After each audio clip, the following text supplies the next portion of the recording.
নমস্কাৰ, মই সীমাশ্ৰী। আপোনালোক সকলোকে মোৰ ইউটিউব চেনেলৰ উন্নতি ভিডিঅ'লৈ স্বাগতম জনাইছোঁ। আৰু ভিডিঅ'টি মানে একদম ভিডিঅ' কৰা মুড নাছিল, কিন্তু এটা ভিডিঅ' আপোনালোকৰ আগত শ্বেয়াৰ কৰিবৰ কাৰণে মই ভিডিঅ'টি বনাবলগীয়া হ'ল।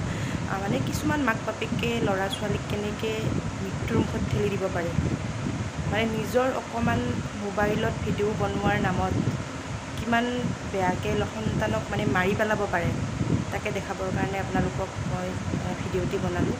আৰু ফেনৰ শব্দ হৈ আছে, ছোৱালী শুই আছে, সেইকাৰণে ফেনখন অফ কৰিব পৰা নাই। তাৰমানে যদি মই ফেনখন অফ কৰি দিওঁ লগালগ হাৰি পাই যাব, সেইকাৰণে মই ফেনখন অফ কৰা নাই। তেনেকৈ আপোনালোকক ভিডিঅ'টি বনাই দিলোঁ। একো বেয়া নাপাব ভিডিঅ'টি বনোৱাৰ কাৰণে। আপোনালোকক মই আগতে এটা ভিডিঅ' দেখাই লওঁ, তাৰপিছত আপোনালোকৰ লগত কথা পাতি আছোঁ।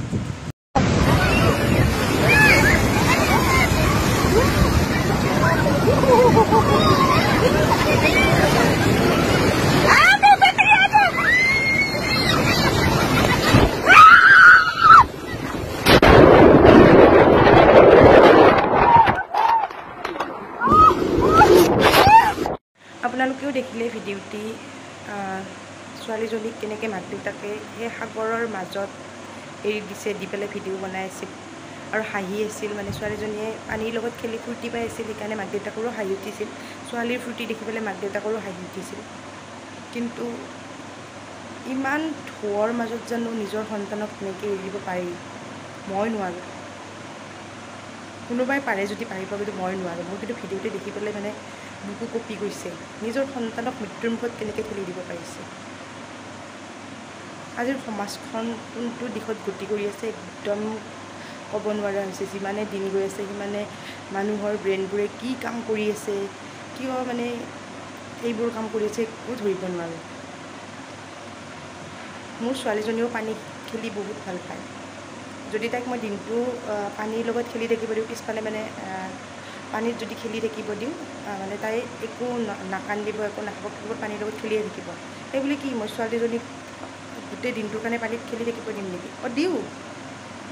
অকণমান সময় হয়তো মই থাকিম, নহয়তো আমাৰ ঘৰৰ আন সদস্য কোনোবা থাকিব তাইৰ লগত। যিখিনি সময় পানীৰ লগত খেলিব দিম, সেইখিনি সময়ত হয়তো মই থাকিম, দেউতাক থাকিব, নাইতোবা ককাক আইতাক কোনোবা এজন থাকিবই লাগিব। অকলে কেতিয়াও এৰি নিদিওঁ। সন্তান বোলে নহয়, কাৰো লগত ৰিস্ক ল'ব নোৱাৰি কোনো কামতে। মানে এইবোৰ কামত ৰিস্ক ল'ব নোৱাৰি। জীৱন মৰণৰ খেলৰ লগত জানো ৰিস্ক ল'ব পাৰি? আপোনালোকক ভিডিঅ'টি সেইকাৰণে দেখালোঁ। কেতিয়াও এনেকুৱা বিপদজনক ঠাইত কাকো এনেকৈ এৰি নিদিব। আৰু এটা ফটো বা এটা ভিডিঅ'ৰ নামত ইমান বিপদজনক ঠাইত নাযাব, যাতে ঢৌ আহি আমাক পেলাই দি উটাই নিব পাৰে। তেনেকুৱা ঠাইত নাযাব, পৰালৈকে নাযাব। আৰু গ'লেও দূৰৰ পৰা থাকিব।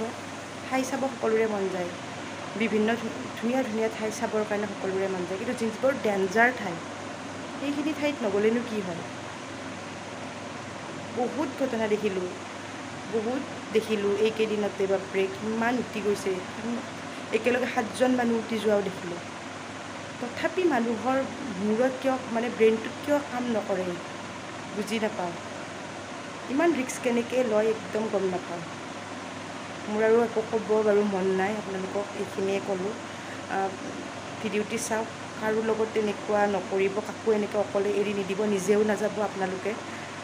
আজি ময়ো যদি থাকোঁ, মোকো যদি তেনেকৈ দূৰৰ পৰা ঢৌ আহি মই যে পাৰিম সেই পানীৰ ঢৌক ৰাখাব? কেতিয়াও নোৱাৰোঁ। ইমান দূৰৰ পৰা অহা ঢৌক ৰখাব কেতিয়াও নোৱাৰোঁ। আৰু ইমান জোৰত আহে সাগৰৰ ঢৌ, ময়ো উটি যাম, কি ডাঙৰ কথা।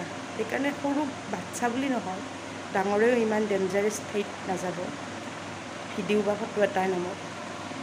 ভিডিঅ'টি ইমানখিনিয়ে। আপোনালোকে আপোনালোকৰ মনত কেনেকুৱা প্ৰশ্ন উদয় হৈছে আপোনালোকেও মোক কমেণ্টত ক'ব, আৰু কেতিয়াও এনেকুৱা নকৰিব। বাই। জয় আই অসম।